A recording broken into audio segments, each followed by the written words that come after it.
All right, welcome back. We have finally made it to the last bellwork problem from your notes.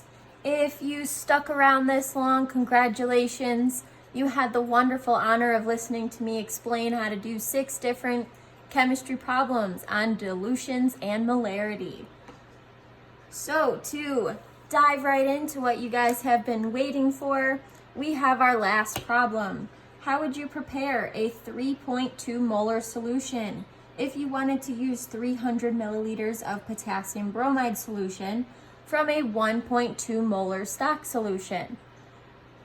To start off, you are going to write down your variables along with their numbers. So we are still using the equation M1 V1 equals M2 times V2. Your variables are M1, V1, M2, and V2. Looking at your question, our first number, how would you prepare a 3.2 molar solution? That key word again is prepare. You are preparing this solution, so you are making this solution. So that 3.2 molar is going to go as your M2 because you are making that. 3.2 molar. If you wanted to use 300 milliliters, you are using this amount to get to your final product. So that 300 milliliters is going to be your V1. 300 milliliters. And from a 1.2 molar stock solution. So this is going to be your M1. You are starting with this. So 1.2 moles. Or molar, sorry. From here, we know we do not have V2, so we are solving for our final volume. To start off, just plug in everything straight into your equation. So we have M1 times V1 equals M2 times V2.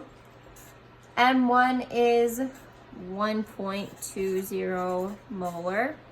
Times V1, which is 300 milliliters, equals M2, which is 3.2 molar, times V2, which is our unknown. So again, I am writing it as V2. You can leave it as an X to tell you this is your unknown variable, and that is what you are solving for.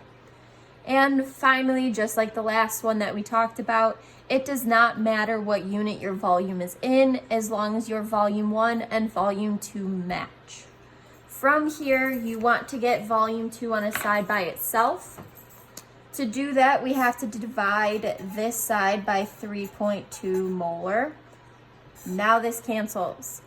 If we do it to one side of the equation, we have to do it to the other side. So we are also going to divide the left side of the equation by 3.2 molar as well. So to solve for V2, you are taking 1.2 times 300 divided by 3.2. And when you plug that into your calculator, you should get your final volume, your V2, equal to 112.5 milliliters because it has to match your unit from V1. So there is your answer for the final problem in your bell work.